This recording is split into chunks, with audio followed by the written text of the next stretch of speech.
My name is Ryan Yapsam. I train at Ajax Mixed Martial Arts in Ajax, Ontario. Well, Ryan, you haven't had an MMA fight since 2016. That was an amateur fight. I mean, the guy you fought, total stud in Tony Laramie. But what was the reason for such the long layoff and finally deciding to turn pro now? So back in 2016, I was just a little younger, a little more immature. So I took the time, competed in Muay Thai, competed in boxing, did a bunch of just tournaments, and now I just feel like it's time to get back to MMA. Yeah, I knew I needed to take the time to compete in the individual sport and actually learn them properly before trying to put it all together in the cage. There's little details within each sport that will transfer over to MMA, and there's other details that are a little useless at times. So by competing in boxing, competing in Muay Thai, and doing the wrestling, the jiu-jitsu tournaments, I realized I'm like, okay, I can take what's going to be useful here and discard what's not going to be useful and bring that to the cage with me. Muay Thai record of 5-1. I won the Canadian National Championships at 147 in A class, and that was my last win. Right now, I'm a correctional officer, so I've just been doing that for the past 3 or 4 years now. Yeah, I don't really do much outside of this. I go to work, I train, and that's pretty much it. This is my main focus right now.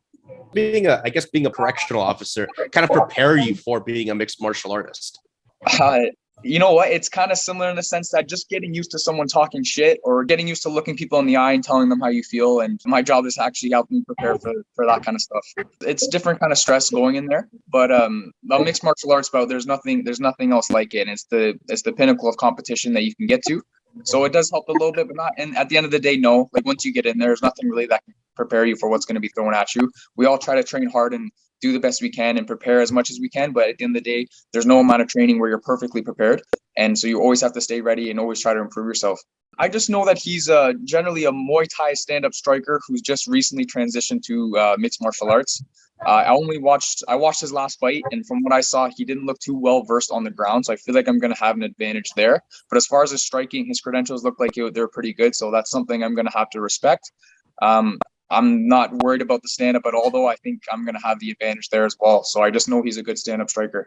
That's kind of the fight I want to engage in. I'm down to throw down with a guy. I see myself really putting it on him on the feet. And I think he's going to respect that a lot. I feel like he's going to feel my power in the hands. He's going to realize that he can't really, he's a good stand-up striker, but my path to victory is just keep it on the feet for a little bit. And then eventually I can see myself winning on the ground. I can see myself landing some good strikes on the ground, possibly getting submission. Or if it stays standing and he has good wrestling there, then I think I think I'll take it to him on the feet as well. My name is Amin Almelik, and I fight out of Aegis MMA in Oakville, Ontario, Canada. What do you know about your opponent, Amin, and Ryan? This is a guy that seems like he has extensive Muay Thai background. Yeah, to be honest, that's literally all I know about him is that he kind of has a bit of a Muay Thai background and some amateur MMA from quite a long time ago.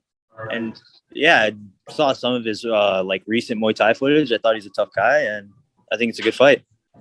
So I've had 35 amateur kickboxing Muay Thai fights, and then 30 smoker Muay Thai fights as well. I've won 11 titles across North America and a Pan American gold medal as well. Honestly, I'm going to say my striking's better, of course, and stuff, but we're going to find out in the fight anyway. But on paper, resume-wise, I think definitely my resume trumps his.